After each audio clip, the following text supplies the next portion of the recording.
মইনা মইনা শুনো না, তোমার লগে একটা ইমার্জেন্সি কথা কইতাম আইছি। আমি রাস্তাতে যাইতাছিলাম, পরে তো তোমরা বাড়ি একটা স্যার আমার দিকটা কইতাছে, ভাবি আপনি দি মুড়া হয়ে গেছেন গা। অনে তো আমার মাথা আকাশ ভেঙে বসছে। অনে মুড়া হইলে তো আমার একটু ডক লাগতো না, অন্ত আমার মাথা বুদ্ধি টেনশন হয়ে বসছে।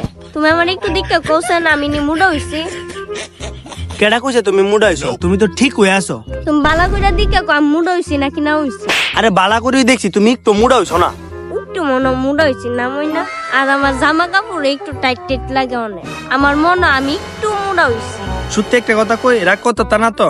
আচ্ছা রাগ করতাম না, তুমি সত্যি কথা কো। একটু অনেক মুডা হইছো। হ্যাঁ আমি একটু অনেক মুড়া হইছি। অনেক আমার ভাল লাগে না। যাও কোন আনতে একটা চিকুন মেয়ে বিয়া কইরা লইয়াও। আমি আগে জানতাম তুমি আমার সাইডে দেওয়ার ধান্দা করতেছো। অনেক কইতাছ আমি মুড়া হয়ে গেছি কারণ তোমার বলি চিকুন মেয়ে পছন্দ। আরে আমি তোমারে কোন ভালো কইছি আমার চিকন মেয়ে পছন্দ? কইছো না ভিত্তে ভিত্তে তো কইতাছো। তোমার কি আমার সিনা বাহির হইছি নি? আচ্ছা টিকা ঘরের ধান্দা বন্ধ দিম কইতে গিলা। বুঝলাম না কি কইলাম আর কি বুঝলো আইরে বিডি মানুষ।